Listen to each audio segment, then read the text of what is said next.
Sometimes people think they're free just because they're not in prison. But a lot of the times we're a prisoner of our own thoughts. It's the thoughts that I used to have back in the day that, made me believe that I can't actually achieve what I'm doing now. And it's not just in gang culture, it's in all forms of people, so believe it and achieve it, that's the message. My name is Mubarak Mahmood and I'm the director and founder of Climate Brothers.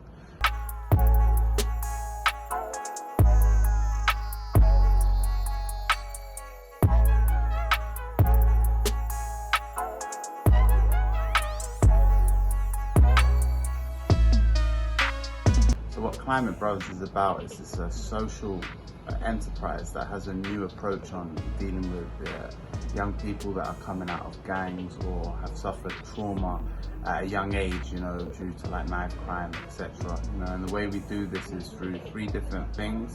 It's more about personal development, design and employment. And now we're in our Climate Brother shop and this is the employment part. So the idea was to start something for young people, something creative that they can use their energy in a positive manner, and that's what this whole idea of this shop is. In the streets, it's not just a single story. In the streets, if you really want to live that life, you're going to see both sides of it, and that's what happens. If you want to be caught up in that street life and you want to be involved in that gang kind of huge, you're gonna be what is it called, a target, and this is things that I've seen. People becoming targets, and their life is no longer, they're not with us no more. What I'm trying to say. So that's what inspired me to make a change.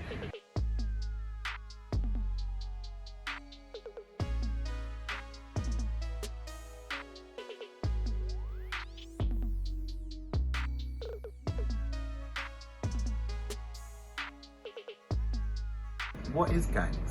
Sometimes it's difficult to say. When you're involved in things like that, you don't think, yeah, we are, you know what I'm trying to say, because you're a bunch of people that have been stripped of your education, obviously most of the time you've been arrested, you're on tag, you can't even go out of your own geographical area. Our academy teaches contemporary because I always think everything in the world is changing, so the exposure to young people seeing like knives on the internet or seeing fights, and this is really in their face, so our workshops are based more about language, helping young people get away from speaking slang. Basically, the store is the way it helps young people in need is it provides them with minutes of education, but also paid work as well. So everything we sell, the price, it becomes like minutes of education, and that goes on to the project.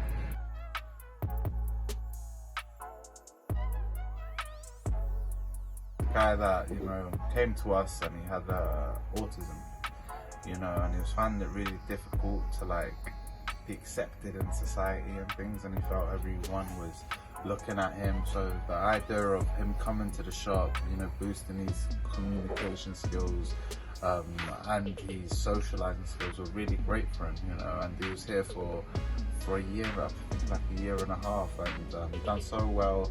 And the idea was to get him to the point where he can get employment elsewhere, and he's working now. He's working in Marks and Spencer's.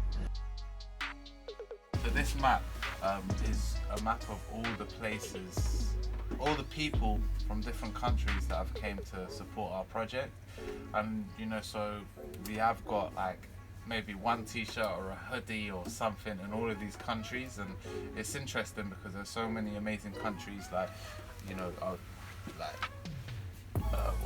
Mongolia. We've got a hoodie in Mongolia or a t-shirt. I'm not sure how cold or warm it is there, but so we have got a real following. But the idea is I don't want to make this brand mass production. It's not that kind of brand. The idea is to maybe franchise it into different areas where they need some support as well. So there should be a Climate Brothers shop in all just underprivileged areas where there's a lack of opportunities and a lack of employment. So that's aim, but also to grow the business. We're looking to get into production, starting to produce things in the UK, which has always been a goal of ours. And so we just keep cracking on, see how far we can go. Yeah.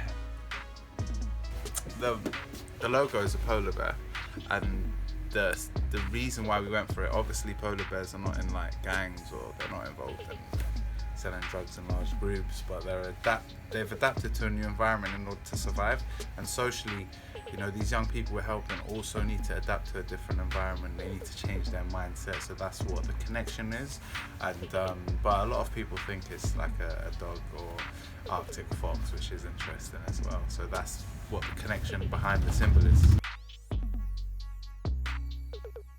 Obviously I live in the area local, just across the block from him, and obviously passing through the market sometimes I used to see him do a shop here. So then one day I come in, I inquired about it, the work he was doing. He gave me a few hours to do a bit of commission, so I started to do that. I liked the way it was, the way everything was set. So obviously I thought and spoke to him and wanted to go further in the job and see where it could take me. The academy and the shop got bigger and more known, so now it's a lot more easier for people to get in contact with us. Not only that as well, but we have wardens in Camden and stuff, and they refer other people to us as well. Do everything from remarking up prices to unpacking, to tagging up, to speaking to customers. Obviously, I used to do a bit of education also here when I was a bit younger, because I did get kicked out of school and college. So Mo obviously helped me with my English and my maths a bit more as well. But obviously, I was away from the area, away from the block. So obviously, if I didn't have this job, it's I might not have had another job.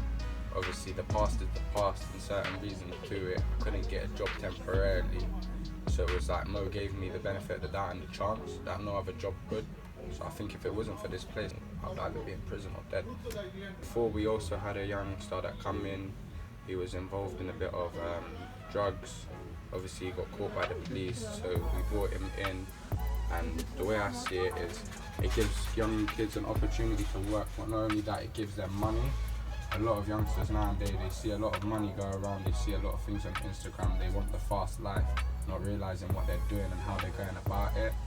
And I think when they come here, they sort of realise and wake up that this is a real job, this is the real world, and this is how things go. We're working with Camden Council at the moment, and we're setting up a production centre, which is going to be like a step up from the project we had here, and it's going to be more focused on design aspects, so young people learning how to design.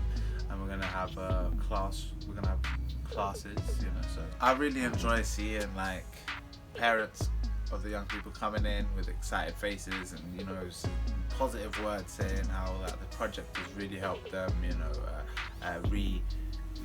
reconnect with their family members, which is great. It's all about bringing people back together, but also seeing their journey, seeing the excitement on their face, and seeing the commitment and wanting to come in and learn and stay. Brothers to go in areas where other shops are scared to set up shop, them areas where there's a lack of opportunity, and there's a lot of young people that are out roaming the streets, but also have a lot of energy to put it into something positive. So yeah, in a lot of urban street areas, I think the idea is trying to get more space so I can work with more young people, because the sad thing is that there's we've only got room for 12 to 15 young people, and our waiting list is 90. That's upsetting when people have to wait in a queue to change their lives.